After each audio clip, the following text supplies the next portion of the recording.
ചീനക്കുഴിയിൽ ഉറങ്ങിക്കിടന്ന മകനെയും കുടുംബത്തെയും മുറിയിൽ പൂട്ടിയിട്ട് പെട്രോൾ ഒഴിച്ച് തീയിട്ട് കൊലപ്പെടുത്തിയ കേസിൽ പിതാവ് ആലിയ കുന്നിൽ 79-കാരൻ ഹമീദ് മക്കറിന് വധശിക്ഷ. കേരളം കാത്തിരുന്ന വിധി.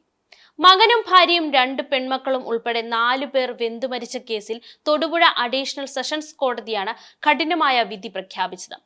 5 ലക്ഷം രൂപ പിഴയും പ്രതിക്ക് വിധിച്ചിട്ടുണ്ട്. 2022 മാർച്ച് 19-ന് അർദ്ധരാത്രിയിലാണ് നാടിനെ നടുക്കിയ അതിക്രൂരമായ കൂട്ടക്കൊല നടന്നത്. തൊടുപുഴ ചീനിക്കുഴി സ്വദേശികളായ 45 വയസ്സുകാരൻ മുഹമ്മദ് ഫൈസൽ, ഭാര്യ 40 വയസ്സുകാരി ഷീബ, മക്കളായ 16 വയസ്സുകാരി മെഹറിൻ, 13 വയസ്സുകാരി അസ്ന എന്നിവരാണ് പൊള്ളലേറ്റു മരിച്ചത്. പ്രതിയായ ഹമീദ് തന്റെ പിതാവ് മക്കർ കൊച്ചുമകനായ ഫൈസലിന് ഇഷ്ടദാനമായി നൽകിയ സ്വത്ത് തിരികെ വേണമെന്നാവശ്യപ്പെട്ട് മകനുമായി നിരന്തരം തർക്കവും വഴക്കും ഉണ്ടാക്കിയിരുന്നു. ഈ തർക്കമാണ് ഒടുക്കം ക്രൂര കൊലപാതകത്തിലേക്ക് നയിച്ചത്. രക്ഷപ്പെടാനുള്ള എല്ലാ വഴികളും അടച്ചുകൊണ്ടായിരുന്നു ഹമീദ് ഈ ക്രൂരകൃത്യം നടത്തിയത്.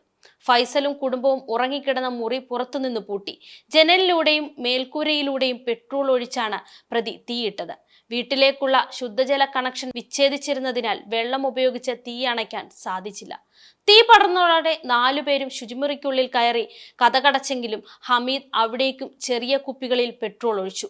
ഇരു കൈകളിലും മക്കളെ ചേർത്ത് പിടിച്ച നിലയിലായിരുന്നു ഫൈസലിന്റെ മൃതദേഹം കണ്ടെടുത്തത്. അയൽവാസികൾ ഓടിക്കൂടിയതോടെ വീടിന്റെ പിന്നിലൂടെ രക്ഷപ്പെടാൻ ശ്രമിച്ച ഹമീദിനെ പോലീസ് പിടികൂടുകയായിരുന്നു. മുഹമ്മദ് ഫൈസൽ ചീനിക്കുഴിയിൽ മെഹ്റിൻ സ്റ്റോഴ്സ് എന്ന പേരിൽ പലചരക്ക് കട നടത്തി വരികയായിരുന്നു. കൊലപാതകം നടന്ന വീടും അതിനോടൊപ്പമുള്ള 58 സെന്റ് പുരയിടവും വർഷങ്ങൾക്ക് മുൻപ് പിതാവ് ഹമീദ് മകന് ഇഷ്ടദാനമായി നൽകിയിരുന്നതാണ്. ഇഷ്ടദാന കരാറിൽ മരണം വരെ മകന് ഉപജീവനത്തിന് ആവശ്യമായ വിഹിതം നൽകണമെന്ന വ്യവസ്ഥയുണ്ടായിരുന്നു. എന്നാൽ ദിവസവും നല്ല ഭക്ഷണം ലഭിക്കുന്നില്ലെന്ന് ആരോപിച്ച് ഹമീദ് നിരന്തരം ഫൈസലുമായി വഴക്കിടുമായിരുന്നു. എല്ലാ ദിവസവും മീനും ഇറച്ചിയും വേണമെന്നായിരുന്നു ഇയാളുടെ ആവശ്യം.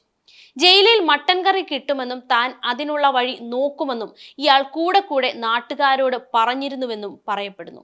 സ്വന്തം പേരിലുള്ള സ്വത്ത് തിരികെ ലഭിക്കണമെന്ന വാശിയിൽ ഹമീദ് തൊടുപുഴ മുൻസിഫ് കോടതിയിലും ജീവിത ചെലവിനായി പണം ആവശ്യപ്പെട്ട കുടുംബ കോടതിയിലും കേസ് ഫയൽ ചെയ്തിരുന്നു.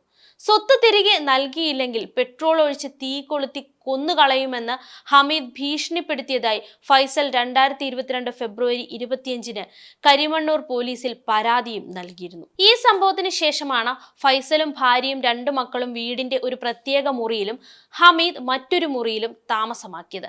ഹമീദിന്റെ വഴിവിട്ട ജീവിത ശൈലിയെക്കുറിച്ചും അന്വേഷണത്തിൽ കണ്ടെത്തിയിരുന്നു. വർഷങ്ങൾക്ക് മുൻപ് വീട് വിട്ടിറങ്ങിയ ഹമീദ് പല സ്ത്രീകളോടൊപ്പവും മാറി മാറി താമസിച്ചിരുന്നു. സ്വത്ത് തർക്കമാണ് ഈ കൂട്ടക്കൊലയ്ക്ക് പിന്നിലെ പ്രധാന കാരണമെന്ന് പോലീസ് കണ്ടെത്തി. പ്രതി ഹമീദ് മറ്റ് സഹായങ്ങളില്ലാതെ ഒറ്റയ്ക്ക് കൃത്യം നടത്തിയെന്നാണ് പോലീസ് കണ്ടെത്തൽ. വിവിധ തെളിവുകളും സാക്ഷിമൊഴികളും ശേഖരിച്ച ശേഷമാണ് പോലീസ് കുറ്റപത്രം സമർപ്പിച്ചത്.